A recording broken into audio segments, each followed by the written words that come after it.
Hey there, Merritt here. Happy unusual summer of 2020. I am taking a break from producing new episodes this summer because I'm spending these months investing in my new mastermind group and working on 2 projects just for you that I haven't had time to finish before now, but I cannot wait to share them with you. The first is an audiobook roadmap of the spiritual journey of launching a God-shaped dream, and the other is my imposter syndrome curriculum intended to help you get past this very tough roadblock in your dreaming. So instead of new episodes, I'm re-releasing some of my favorite episodes from my first 5 seasons of the podcast. They're the ones that I loved, but maybe you missed, and I hope you enjoy them. And I have 2 tools just for you to help support your movement toward a God-shaped dream this summer. Number 1, I have compiled journaling questions for each of these episodes that will help you process your dream. And I want to challenge you, even though it's summer, even though it's still kind of a pandemic, that there's some deep internal work we can all benefit from before we're able to make real progress toward our dream. So go grab the journal packet in my store at merrittonsa.com/store. It's just $5 and it'll help you go deeper as you consider and begin to take the next steps in your dream. Then number 2, come find me and other dreamers inside the Devoted Dreamers Insiders group on Facebook. I'll be hanging out there at least once a week, and we can chat about whatever you're struggling with, the spiritual battles we face as Christians and dreamers, and how you can move forward despite it all. All right, thanks for being here, and now here is your episode for this week.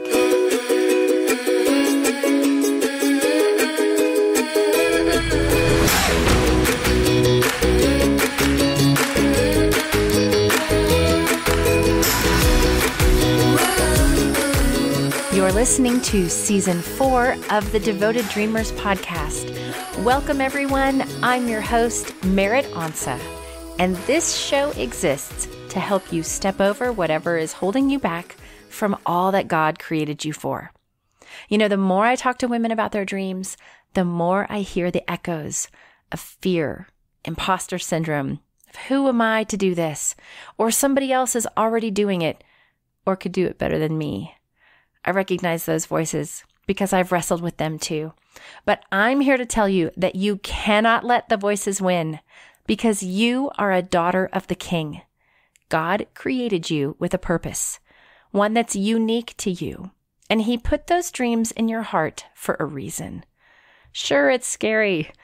Yeah, you might even fail, but you also might learn something and then pick yourself up and lock arms with your community and keep taking the next step. That's why we're here, and it's what this podcast is all about. And I pray today's episode will provide exactly what you need to keep moving forward toward the dream God has put on your heart. You'll always find the show notes for each episode on my website at merrittonsa.com/podcast. And there will be more later in the show about how to connect with me and the Devoted Dreamers tribe. But now, here's today's episode.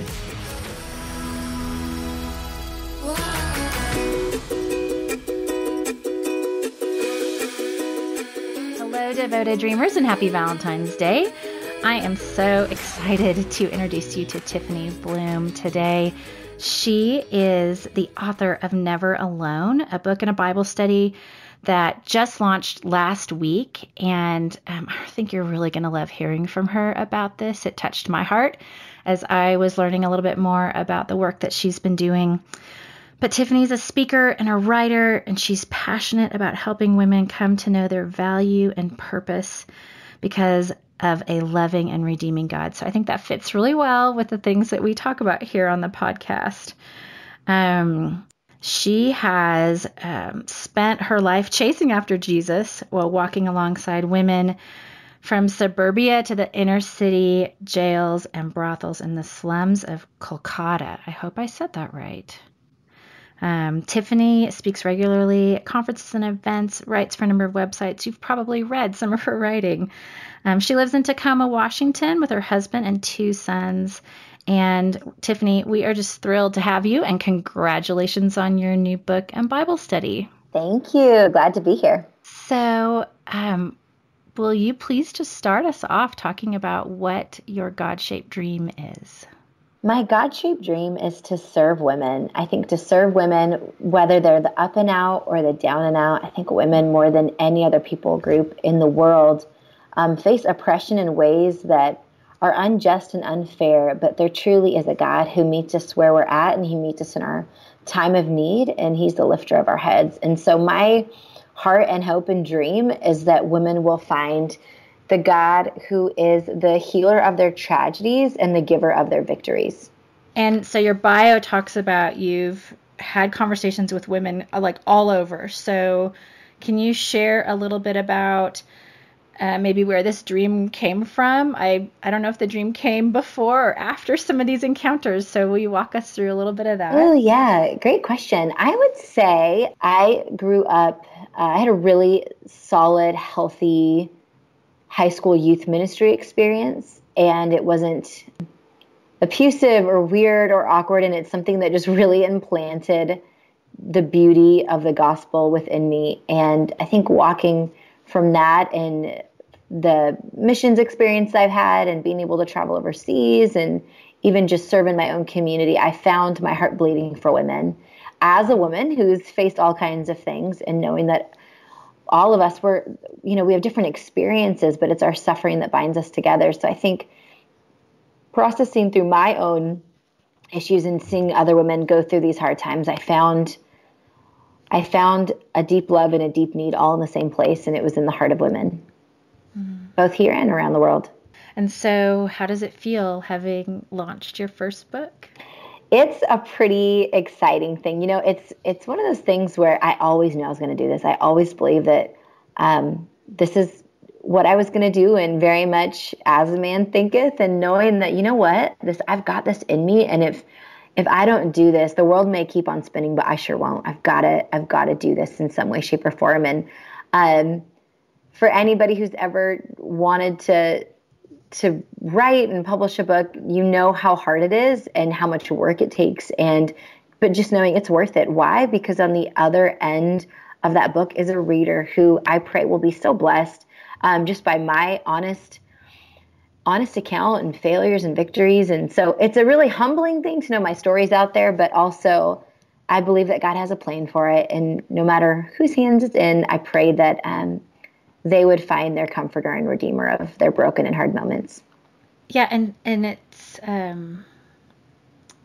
you're serving also kind of in a ministry role alongside teaching and speaking and writing. So will you talk a little bit about that? Yeah, I really get to play two hats here. So speaker, writer, travel and teach. That is one thing I get to do. And very, very much two things, writing and speaking, two different things.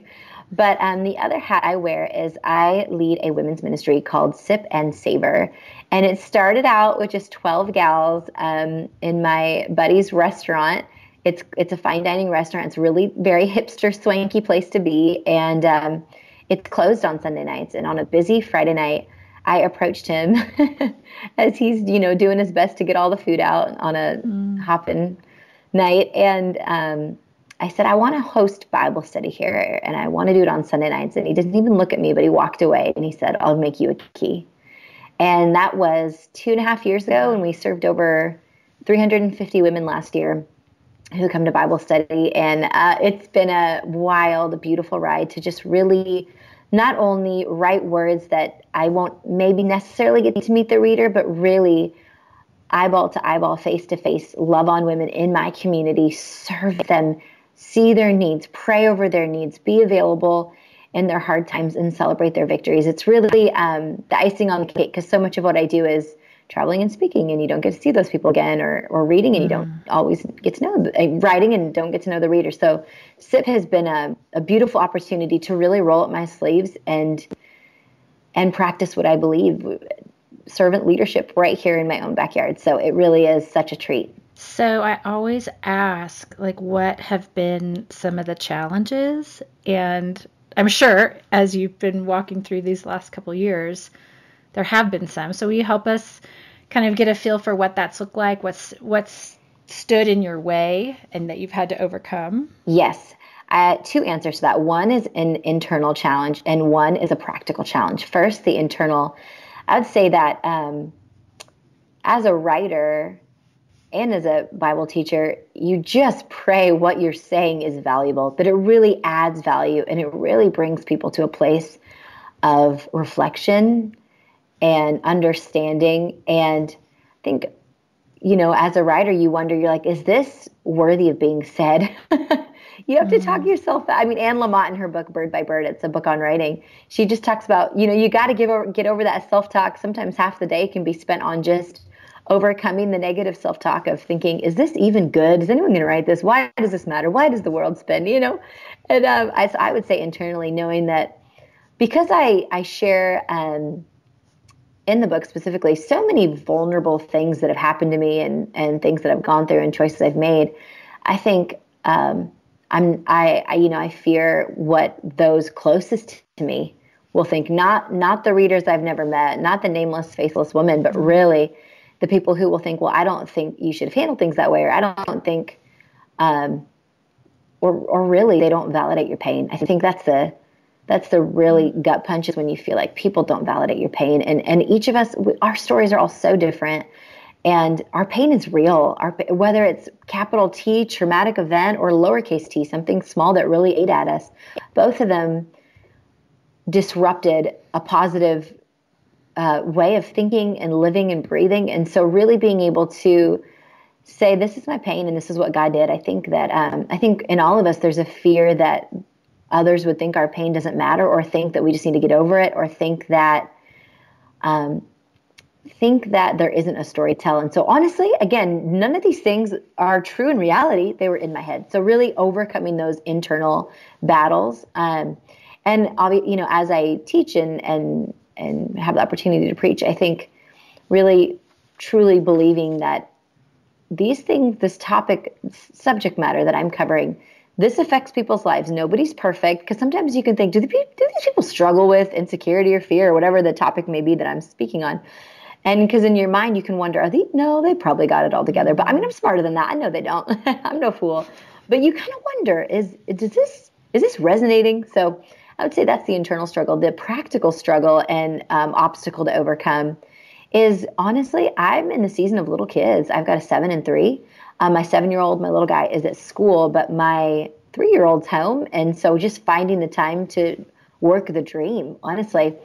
And, working when he's asleep, and working at nap time, and working when I can get a sitter when I can. So really making the most of my time and really keeping the main thing. And there's times when, I would just love to crash on the couch, because it's exhausting being a mom and working the dream and supporting a husband and managing a life. But to truly be a devoted dreamer means finding time and seeing those obstacles and knowing I can make this work. I have gifts and skills and abilities that bring beauty into this world in some way, shape, or form. So really choosing to make the time to do that. So practically it's been a little difficult, but we've really made it work. So I do want to dig into this a little bit, because I've got the 3-year-old also. Oh, hey, girl. You're part of that club. Yeah. I mean, other than sacrificing sleep, do you have other tips of where you're able to squeeze it in? I mean, writing a book is no small thing. That's not a joke, isn't it? Yeah. So writing the book, also the Bible study, they're both over 50,000 words. So the book's 50, the Bible study's 55,000. So not only it's not, and so when I talk about writing a book, the book honestly was nothing compared to writing a Bible study. When you are writing a Bible study, the amount of cross-referencing and research it takes to put that together, that was 10 times harder and 10 times more rewarding, to be honest with you. But at that time, when I had just gotten my contract for the book and Bible study, my husband was a realtor, and he still is a realtor, but now he has commitments during the days that he didn't necessarily. He was able to be a little more flexible in the time I wrote the book. So he was home part of the time when I wrote the book. So I will give credit where credit is due. He was a big part of making that happen, because he would take the kids and live the life while I, hid away in the office in my little cave and typed away. My goal, I remember each of those days, because it took me about 4 months to write the book and about 4 to 5 months to write the Bible study. It was if I could just write 1,700 words a day, then I would stay on track. So it was a tall order, but with a lot of coffee, I was able to pull it off. And did you ever wrestle with that? Like, oh my gosh, I'm giving up this time with my little ones? No, absolutely not. Because Wow. I am built to be a woman and a wife and a mom. And I am built for a rewarding life and rewarding work and rewarding parenthood. So no, absolutely not, because I felt like that was guilt that I just wasn't going to let have a foothold on me, because I felt like the Lord had given me a message and he'd given me an opportunity. I mean, a stinking book contract and Bible study contract. He'd given me this incredible once in a lifetime opportunity. Hopefully twice in a lifetime, maybe three, but this opportunity to really see the dream come to pass. So I felt like obedience looked like sitting my butt down and writing each day and going before the Lord and asking for him to direct my thoughts and my words. So nope, I kept my mom time, and my writing time. And I wanted to offer the best I could at both. I love that. Thank you. I need that. Girl. Shoot. Oh my Absolutely. gosh. I just think that too many of us feel like guilty for pursuing our dreams, and no longer. That is not what we were supposed to live like. That's not our lives. Well, tell me too, then, how, especially that internal stuff that you talked about, how's God met you in that and just like reminded you of that? This is obedience. This is what he made me for. Yeah. I think when I see women who are blessed, and I'm just overwhelmed that the power of God would choose to use my little itty bitty words, and whether they be spoken or written, and seeing how it can impact another person's life and encourage them right where they are at. I think that is the game changer. I think another way that the Lord really helped me overcome this was a dear friend of mine. She's in her last year of graduate school to be a counseling psychologist.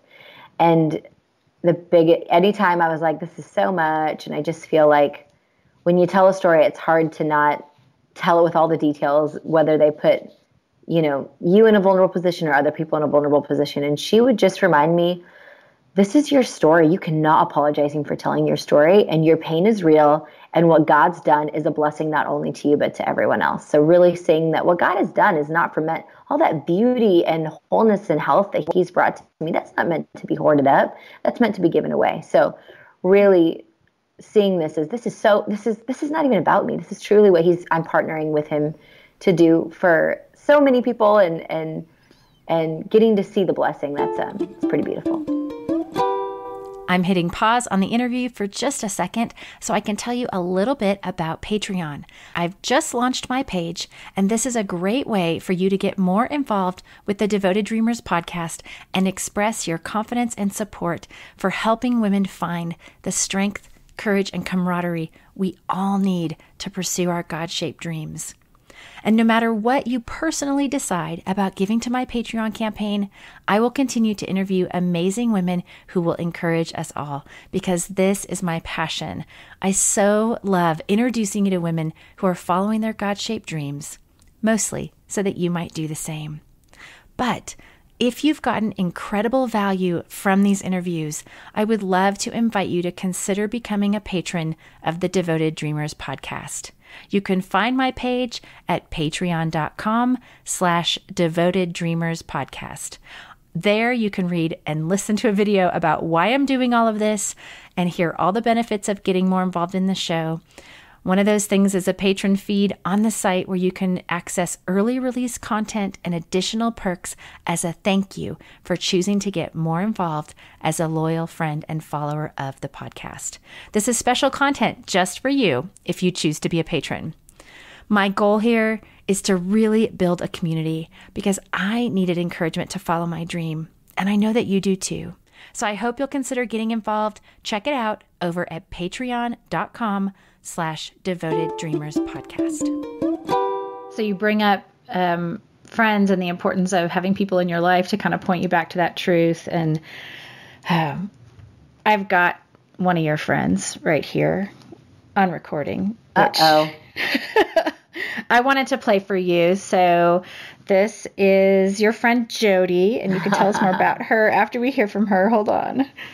Hey there, my name is Jody Dietrich, and it's such a privilege to pop into the Devoted Dreamers podcast to cheer on one of my very favorite people, the amazing Tiffany Bluhm.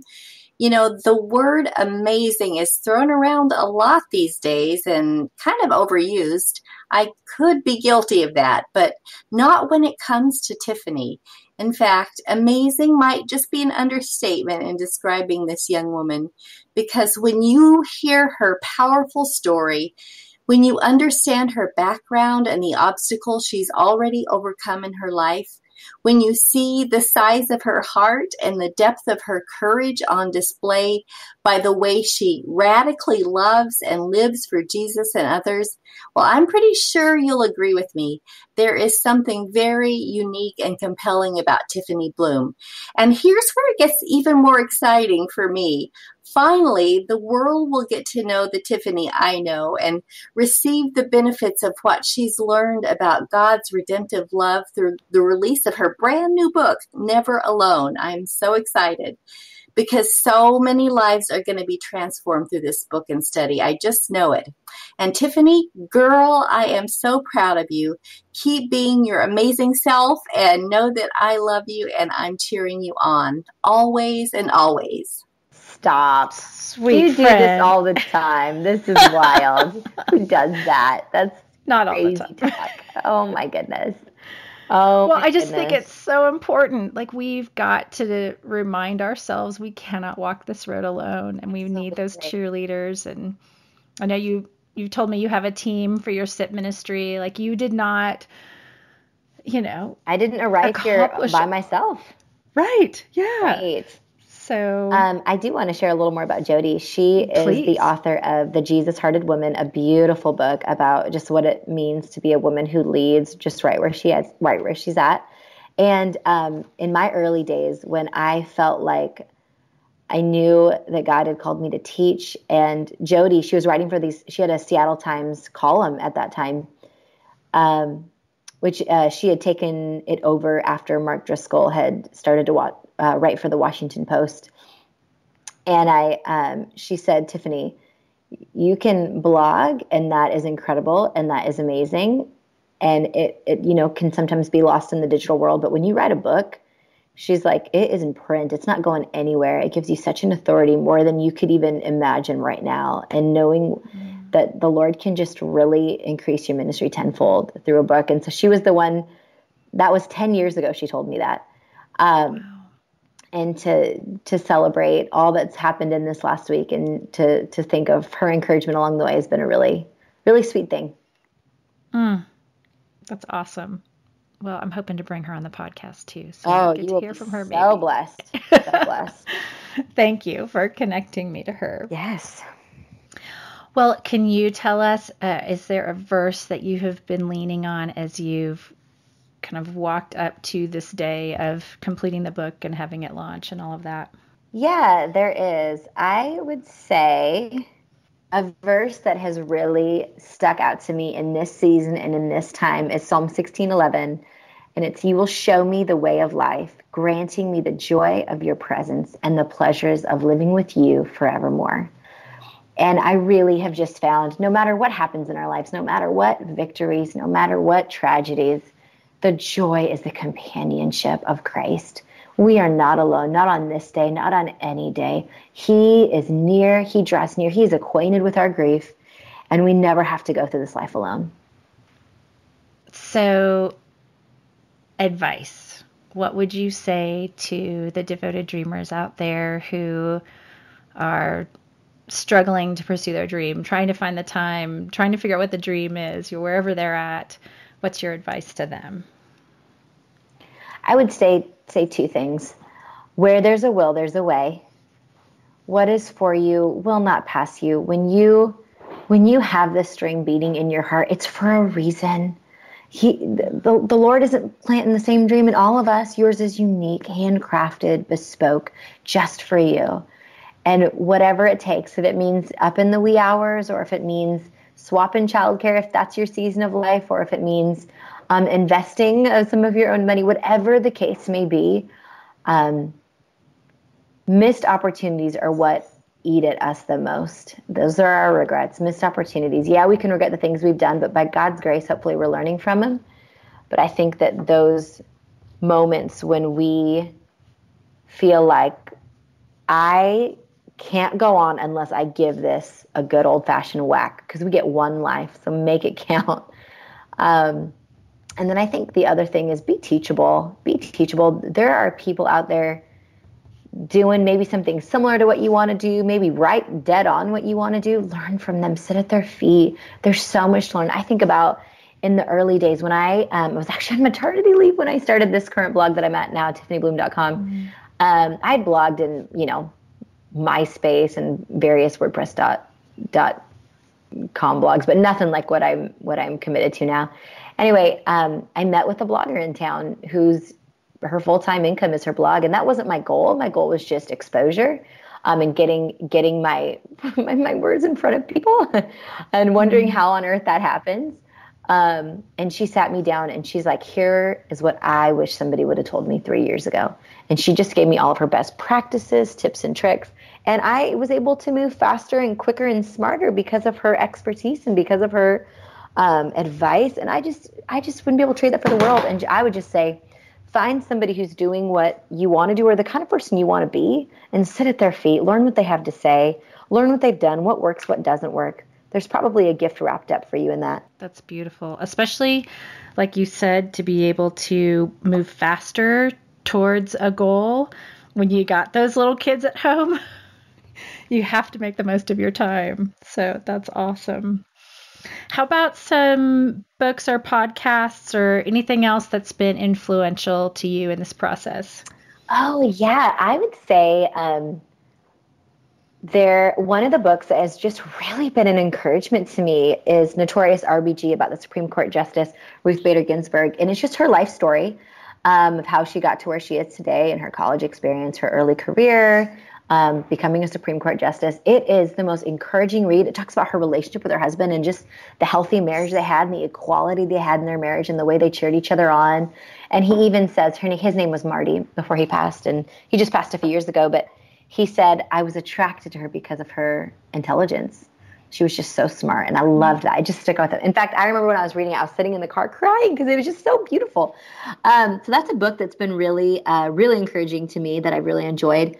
And seeing even some of the beautiful things that we as women enjoy today, like maternity leave, that's partly because of women like her who have really paved the way for us to thrive the way we do, and really give vision for the future. A podcast that's been encouraging to me is NPR's How I Built This. It's just stories of entrepreneurs that many of us know their household names today, but just hearing about where they came from and how they've made their way. One of my favorite ones is an interview with Kate and Andy Spade of the brand Kate Spade, and how they built that and how they made that. That was just incredible. I am an entrepreneur at heart, and not for business, but really for for ministry, and being able to gather women and seeing how things are built, and dreaming of, give me limited resources and I will build something. Like, that's my heart. I love to take little and build something that wasn't there before. Another good one on that podcast, actually, if anybody's going to go check it out, is with Howard Schultz. It, again, just so powerful of how he built what he did, the capital and the influential brand that it is today of Starbucks. I'm from the Seattle area, so it's not just the big box store for me. It's still the coffee shop from up the street. So it's pretty exciting. So I really recommend that one. Oh, those are great. Okay. I'll put all that in the show notes. And yeah, let us know how we can find your book and Bible study.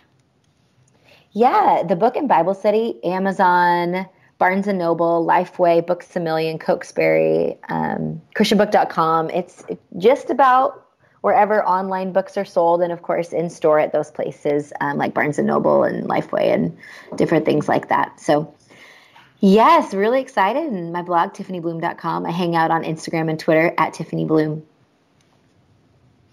And people can get a free, chapter of the book on your website? Is that right? Yes. Oh my goodness. Thanks for reminding me on that. You can actually get a free chapter of the book and a free first week of the Bible study, the whole week, as well as the first video session for free.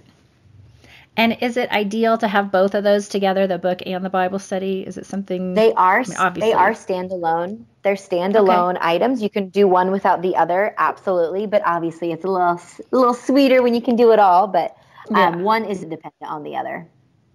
Okay, awesome.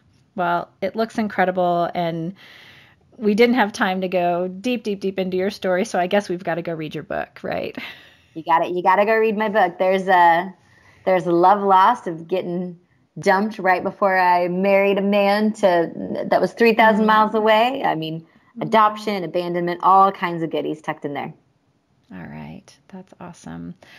Well, Tiffany, will you close us out just talking about how God has changed you through this experience of making the most of your time, of pursuing through obedience what He's put on your heart? How are you different today as a result of that? Through all of these experiences, I would say that more than ever, I believe, and what I've learned is humility and compassion are everything. Humility and compassion are everything. Understanding that we exist to love God and love each other, and that brings us to humbling places and spaces to see people with the eyes of Christ. And I'm so grateful for all of the hard moments because they've made me who I am. If you have ever struggled, like I do, to find time for your dream, this was the episode for you. I am walking away from this conversation with Tiffany with so many great tips, but also a beautiful reminder of our Savior's love. If you're listening to this, whether on Valentine's Day or even later in the year, I want you to know I prayed for you before Tiffany and I talked. I prayed that you would really sense His love for you as a result of hearing this conversation. Prayed that this Hallmark holiday would not be a source of loss or a reminder of rejection or a disappointment, that all of those things in your heart that long to be loved, that you would find that hope and encouragement and adoration from our precious Savior. Beyond that, I definitely had other takeaways from this conversation. So here they are. Number 1, dump the mom guilt. Gosh, that was convicting. I love every moment I have with my daughter and miss her when we're not together. But yes, I do believe that if God's given me something to do with my life, a dream on my heart, in addition to being a wife, a mother, and a daughter, then it's my responsibility to pursue that dream. So thank you, Tiffany, so much for that reminder. Takeaway number 2. That we need to make the most of our time, no matter how little that time is. Maybe we'll have to ask for help with kids, or get up early, or sit at our computer when we'd rather be watching Netflix. But if we don't, we're going to miss that opportunity in this one life that God has given us. And then number 3, that gem at the end, Tiffany's advice to sit at the feet of someone you admire who's doing what you'd like to be doing and learn from them. It takes humility and courage to ask for help, and that is so good for us. One more thing that I wonder if you're noticing about our God-shaped dreams. This keeps coming up again and again for me, and it was totally kind of in my face in this interview. And that's that our dreams are so often about others. How can we love and serve the people in front of us, or the group of people we're passionate about, and that all of this is not really about me? Thanks for listening to this repeat episode of the Devoted Dreamers podcast. I'm doing this all summer long, resharing some of my favorites that you might have missed, but I will be back with new episodes in September. Until then, come find me in my Devoted Dreamers Insiders group on Facebook, and don't forget to grab those journaling questions at my website, meritonsa.com/store, to help you process what you've heard here today. Thank you again so much for joining me. And wherever you are with your God-shaped dreams, may you have the courage to take one step toward their realization today.